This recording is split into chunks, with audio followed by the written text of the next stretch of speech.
Ikaw, Bongo.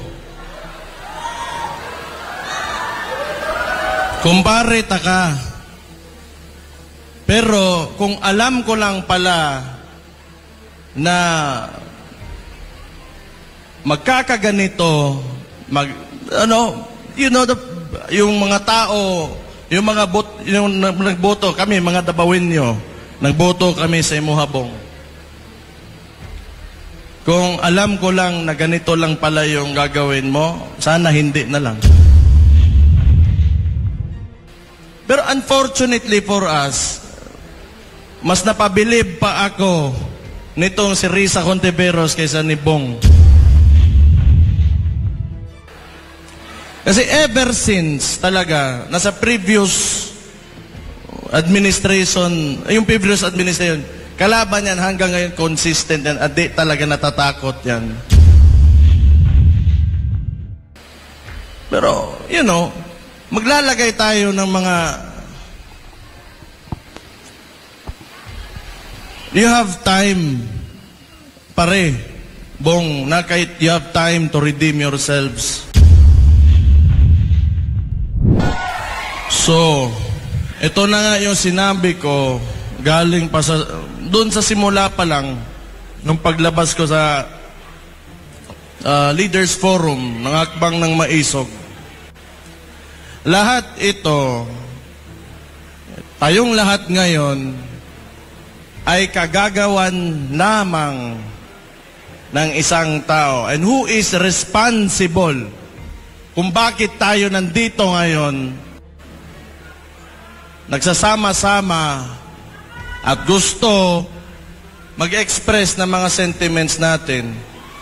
Sinabi ko yan, simula pa lang, wala sanang ganito kung maayos lang yung presidente natin.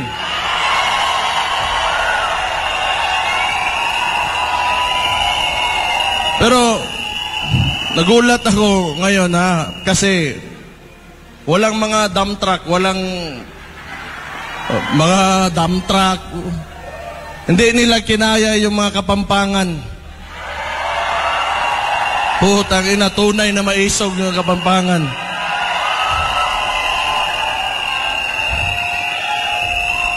Pumunta kaming Dumaguete. Bigla na may mga dump truck. Simple lang naman yung hinihingi namin. Hindi naman siguro lahat ng tao o may tao sa bundong ito na tama lahat ng ang ginagawa. Yung gusto lang natin is the right to express ourselves. At yun na lang yung hinihingi natin, ayaw pa. Baka ang sunod niyan, hindi na tayo pwedeng huminga. Ano bang problema talaga ng... It's a very confusing administration, actually, sa totoo lang. Hindi ko maintindihan yung mga kilos o mga ginagawa. Parang ako mayor ako ng Davao. Ako si Sebastian Duterte, yung mga hindi ako kilala ha. Ako yung mayor ng Davao. Ngayon,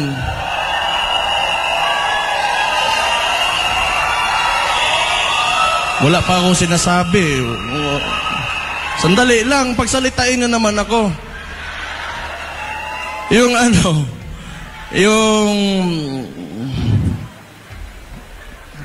Ganito Ako, local executive ako. Siyempre, alam ko yung concerns ng mga barangay namin, yung mga communities. Ang problema, dahil siguro, kasi nagsasalita nga ako, not really against, but I'm just pointing out, tinuturo ko lang naman yung yung mga kailangan ayusin. Kung tingin nyo against ako, di wala akong pakialam. If you take it, negatively, wala akong pakialam. Pero hindi pwede na hindi tayo magsalita.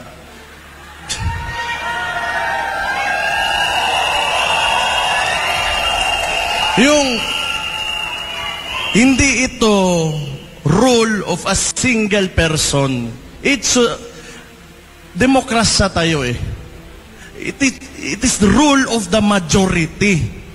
Hindi ibig sabihin na kung anong gusto mo mangyari o gawin mo, yun na yung mangyayari dyan. Kailangan mong pakinggan yung boses o ano yung mga sentimento talaga ng mga hiya, na sobrang walang hiya talaga, o tanga.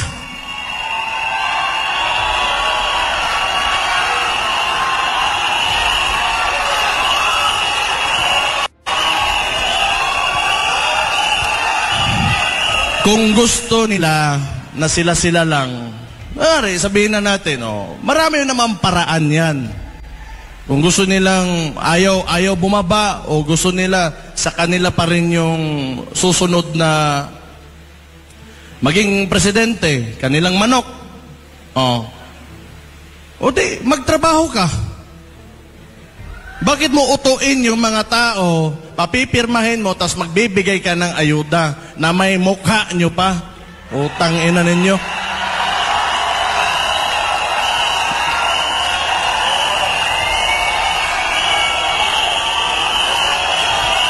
That is also one reason kung bakit, alam nyo, nandito talaga ako. Because I do not agree yung traditional politics talaga. I'm sorry kung maraming matatamaan. Ako, mayor man din ako. Andyan din yung picture ko. But it's time for us to move on. Hindi ibig sabihin, may bigas dyan, nandyan yung mukha mo, sa kanya yan. Pera ng tao yan. Utang ina.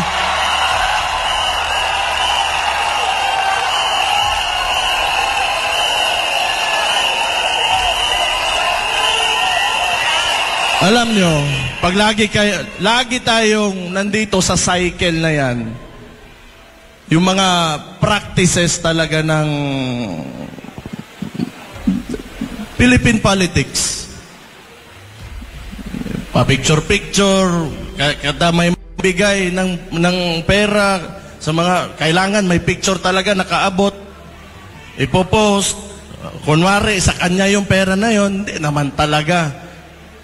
Huwag na kayong maniwala sa ganon. Kailangan, we have to go beyond that.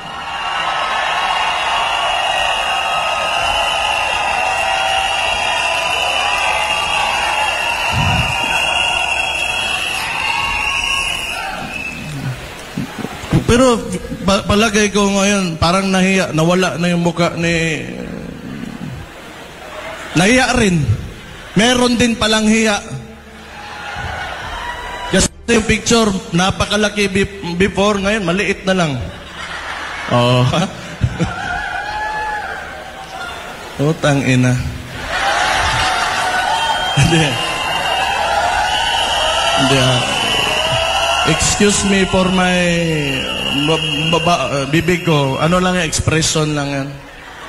It's a frustration actually. That's why. Dapat ito lang talaga. Balik ako sa People's Initiative. Utuin mo yung mga tao. Kasi yung takbo pa ng... may Senate hearing man yun. Senator Amy Marcos was there. Nakita talaga, may findings talaga na nangyari yon, na niloloko nila yung mga tao. Sa dami mong problema, and you know, the opportunity that you have being a head of state, a president, or, you know, like a couple of people who are in the highest places in government, positions in government, ang dami mong pwedeng ayusin, but your unang-una mong priority is magpatagal lang ng wala pa ka magpakita ka naman ng kahit may ginawa ka lang. Wala talaga. Tingin nila yung buhay ng Pilipino ganun lang kadali, na parang monarkiya talaga. Gusto ko today I will become the king and this lady will become the queen, and all of, you know, nasa lahat ng baba namin, kontrolado namin. Sira ulo, putang ina.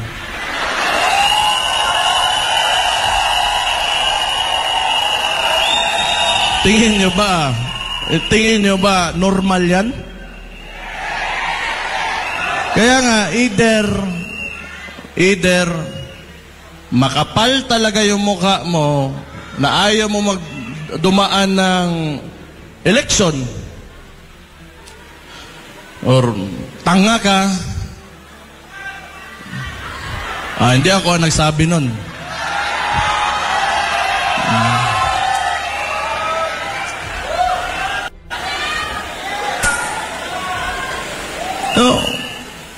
O tapos ngayon, siyempre pumalag yun kami. May mga ibang probinsya din. Yung si Governor Hubahib ng Davao del Norte. So, nagparalisa doon. Anong ginawa ng mga gago? Sinuspende. Actually, I'm really surprised kung bakit hindi pa ako suspended ngayon.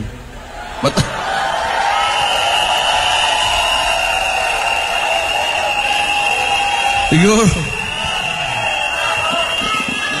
hindi nila alam siguro tama ba, mali ba, tama ba. Pero, okay lang din. I-suspend nila ako, okay lang. Libre yun na bakasyon. Yung mga anak ko, mapasal ko, wala ko iisipin. Hindi na ako mag-take ng leave. Pero, rumors lang din naman yun. Sinuspende nila si Governor Hubahib pagkatapos ng hakbang ng Maisog. Kasi, sa kanila, hindi pwede na magsalita ka. Hindi pwede na may ibang tama or may punto ka. Kailangan sila lang yung tama lagi.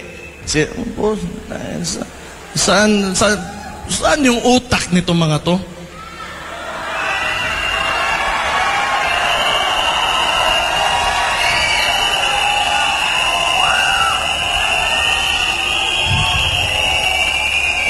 Pumunta kami ng Bulacan. Ang hakbang ng Maisog, nag-attempt sa Bulacan, hindi natuloy. Ang dami nilang exhibition, gamit pa yung mga tao sa gobyerno. Sa Dumaguete, it was the same thing. Pumunta kami ang hakbang ng Maisog, andon, kasama si former President Rodrigo Roa Duterte. Nilagyan nila ng mga truck yung part kung saan dapat yung demonstration. So, bakit ganun ba kasupot talaga yung mga galawan ng itong mga to? Di na lang pwedeng hayaan na lang.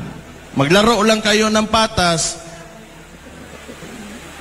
So, matotal, wala man talagang masasaiyo ang lahat nitong mundong ito. Walang ganun.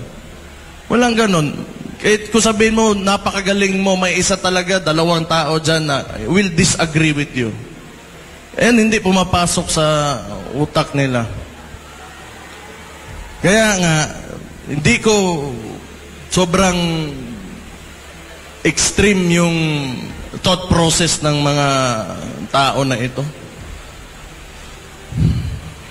Pagkatapos Dumaguete, so kailangan naming lumabas, lumipat, yung mga tao naglakad pabunta sa ibang part kung saan tinuloy yung demonstration.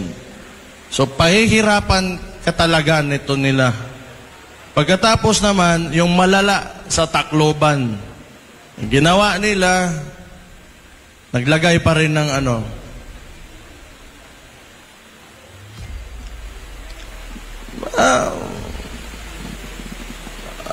tingin ko lang masadong may insecurity itong administration na ito. Kasi if you are really confident with what you are doing, ano yung trabaho mo at sa mga ginagawa mo at maayos ka naman, so bakit mo pipigilan yung mga ganitong klaseng activities? Wala naman, no harm done. Nagsasalita lang naman, and it is our constitutional right to express ourselves. Siguro may ano yan. Ewan ko lang, hindi ko lang talaga alam. Kasi hindi rin naman talaga itong si BBM, yung klase ng presidente na he will address, like current issues. Napansin ko lang, pinipili niya lang. And it's, a lot of this, itong nangyari dito, alam ko yan kasi mayor ako. Isipin na lang natin, nasa isang barangay, may nangyayari na ganito. Then, it will be my responsibility and part of my job. Kung tatanungin ko, what is the problem? Paano natin ayusin yung problema na yan? Paano natin para matapos na lahat at mapayapa tayo ang lahat? Pero wala akong makitang attempt talaga from this administration na gawin yun. All they do, pagkatapos ito, marami na naman yung mangyari sa Davao. Katulad nung, ito talaga. Ako, mayor ako. Ayaw ko yung mga tao sa Davao, bangag. Ayaw ko ng drugs, di ba? Ayaw ko ng mga tao doon kumakain ng sabo o ano-ano dyan. So, wala naman talagang sinabi ko, I'm declaring war on drugs. This city is against drugs. O anong ginawa nila? Nirelieve nila 36 ka pulis. Wala naman ako inutusan. Tanga talaga.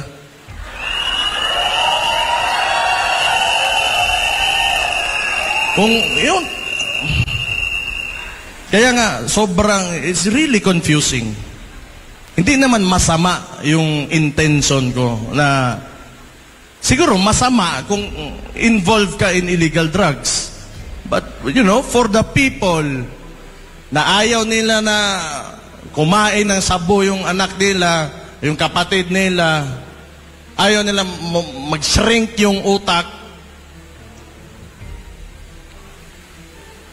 Bakit? Why is it an issue for them? Itong DILG. Bakit ang dami nyo maniobra para... Pakialam nyo ba kung yan yung platform ng Davao City? Ayaw namin talaga ng droga.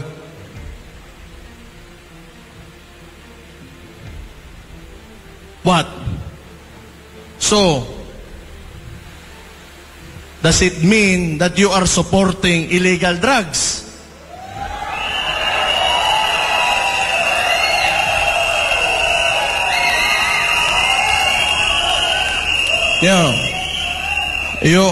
The declaration on war on drugs is because I am concerned of the welfare of the Davaoenos. Tapos gusto nilang barahin, isira ulo.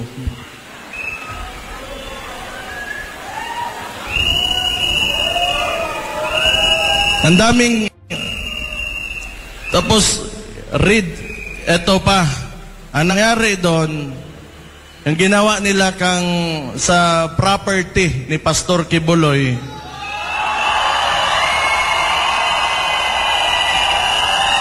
this is a very recent one.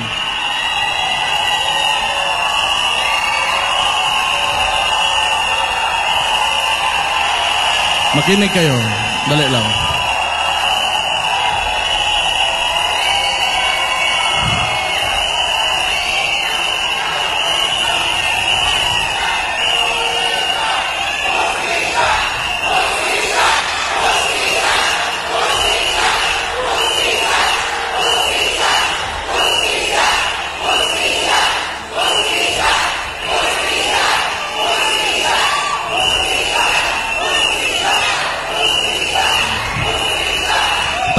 Talaga. Yan ang wala talaga sa Pilipinas. Hustisya.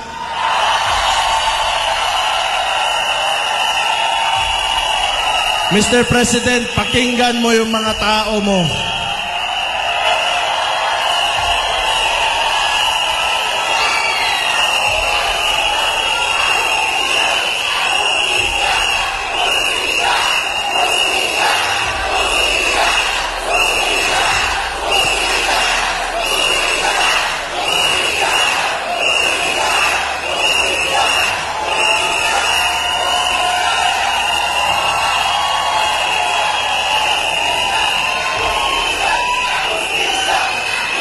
Ayan. Oh, kanino kagagawan to? Huwag nyo sabihin yung regional director. Oh, huwag nyo sabihin ako. Huwag nyo sabihin yung Chief PNP. 3 rehiyon ng mga police andon just to apprehend 1 person. Excessive show of force talaga. What? Are you trying to intimidate us? Mahiya naman kayo, putang ina nyo. Ang mga tao ang naglagay sa inyo dyan.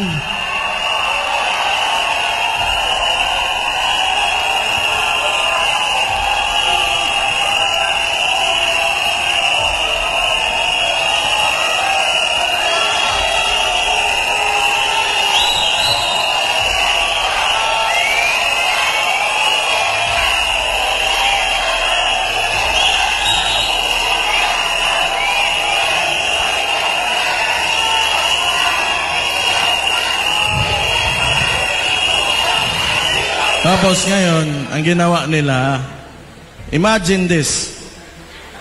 Pagkatapos ng mangyari yon, hindi siguro nila nakuha yung gusto nila, nirelieve nila yung mga polis na sila rin naman nag-utos. Puta, si Raulo talaga.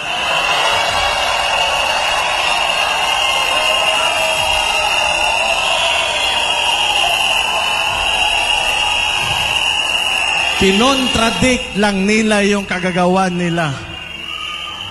Kinokontradict lang talaga nila sarili nila. Tapos ipapalabas nila, wala naman talaga tong ginagawa itong administration na to. Alam nyo saan magaling to? PR lang. Lagi lang, kasi hawak nila mainstream media, lagi gusto nilang utuin yung sarili nila na everything is all right and walang problema.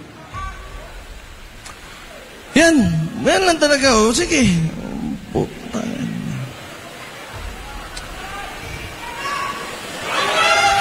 Tapos gusto pa ng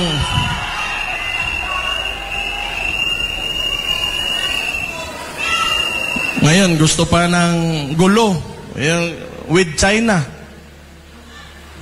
Pwede ka naman, you can approach, the best way to approach, especially pag territorial conflict, is through diplomacy talaga yan. Sino ba naman gusto nga makipagpatayan ka dyan? Nagsalita na nga yun dito kanina. Nandito yun, di ba? Yung fisherman natin na galing na sa kanya, sa sarili nilang press conference at sinabi sa mukha nila talaga na noon, nakakapagpangisda pa sila doon, ngayon, mas nahihirapan sila. Huwag niyo sabihin, bayad yun.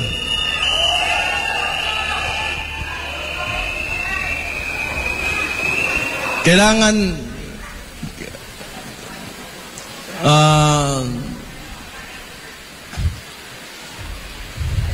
may naalala lang ako. Buti pa kayo, mga ordinaryong Pilipino, mga Kapampangan, at saka yung mga dumayo dito. Hindi kayo takot.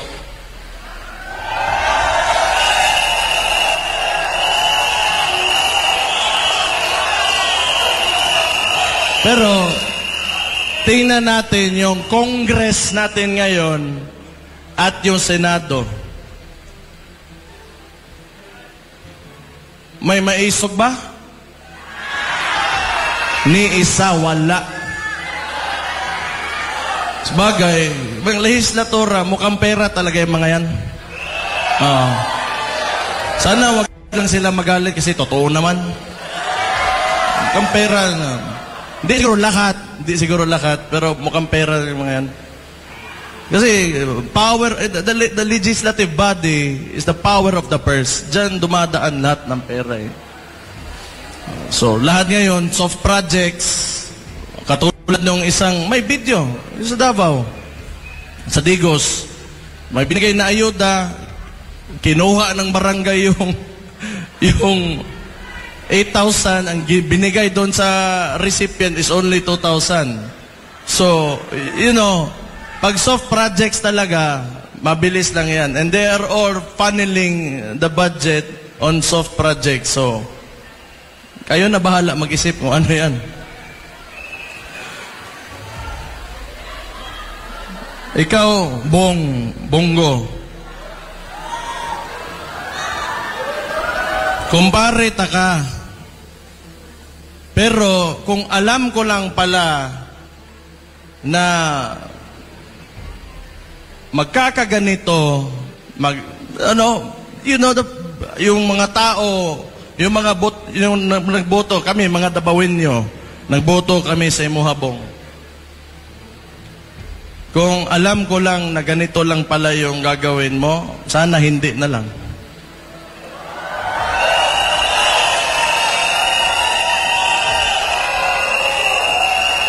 Sa totoo lang, ako, yung iniidolo ko talagang senador, si Miriam Defensor Santiago, the late Miriam. Purya hisgot lang kasi wala na yung tao. Pero iniidolo ko talaga. Yun talaga yung hero ko. Pero unfortunately for us, mas napabilib pa ako nitong si Risa Contiveros kaysa ni Bong. Kasi ever since talaga, nasa previous administration, kalaban yan hanggang ngayon consistent yan. At di talaga natatakot yan. Pero, maglalagay tayo ng mga... You have time, pare, Bong, na kahit you have time to redeem yourselves. Ihatag na ipakita sa MOA that you will stand by the Filipino people. Show your love, yung pagmamahal mo sa bansa, na mas umaapaw pa kaysa sa pagmamahal mo sa sarili mo. Kasi hirap na yung mga tao ngayon.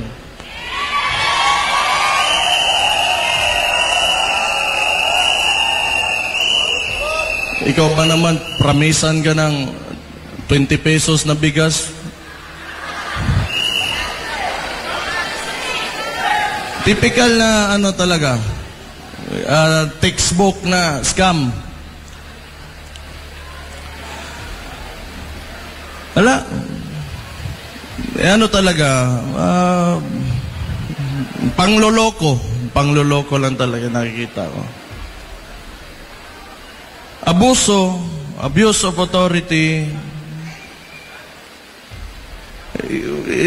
lahat ng pinapakita ng administrasyon na to is not a good example, for our current leaders and our future leaders. Kung yan yung pinapakita na ugali, kultura, and ways of handling government, then kawawa naman yung Pilipinas talaga. Kawawa naman.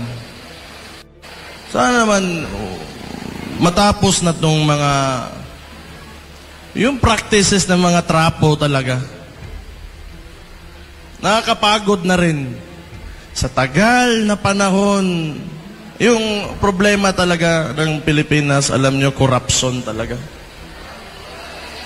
Corruption talaga. Magandang gawin, naiisip ko, ibalik mo yung death penalty, isama mo yung corruption, plunder, bribery. Tingnan natin kung may tatakbo ba andyan sa Congress at Senado na yan.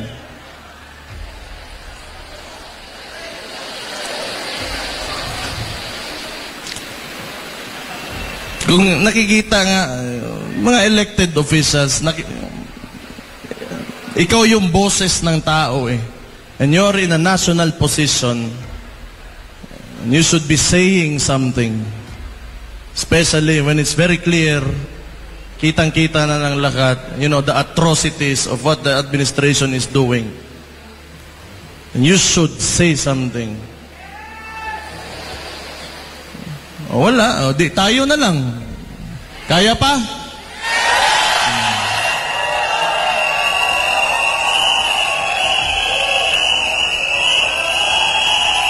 Pero alam nyo, hindi ako naniniwala na hindi kaya talaga ng Pilipino. Kailangan lang talaga may faith lang kayo, may paniniwala lang kayo na maiangat talaga natin yung bansa natin. Kasi kung hindi, wala sana tayo ngayon dito. Kasi mas gusto pa natin na mas maganda pa talagang kinabukasan para sa ating lahat, sa bawat Pilipino. And thank you for being with me tonight dito sa Pampanga, sa Hakbang ng Maisog.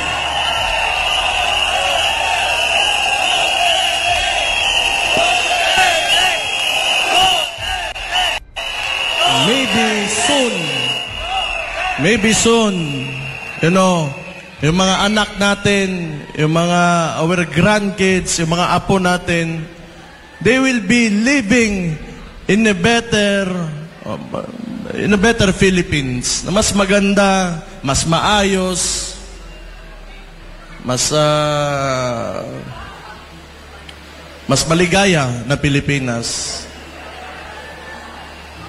So, salamat for being with us sa Hakbang ng Maisog. Ituloy nyo lang. We share the same sentiments. Gusto natin ng maayos na kinabukasan at may seguridad para sa mga susunod sa atin. The future generation. Yun talaga yung mahalaga. Someday, hindi na nila pagdaanan pa yung mga dinadaanan natin ngayon. We should give them, you know, better problems than what we have now. And I think that is the ultimate goal and our ultimate responsibility as parents and as elders sa bansang ito. So, kailangan sama-sama talaga tayo, united tayo with one cause na at isang paniniwala na makakamit natin mas maliwanag at mas progresibo, magandang Pilipinas pagdating ng panahon.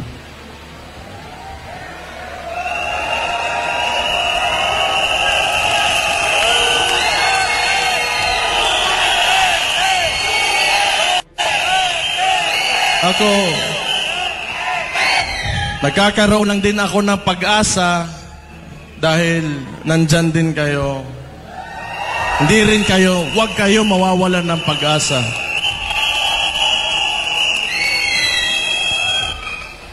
Okay na yun? Tama na, marami pa magsasalita. Pero, you fight for your country.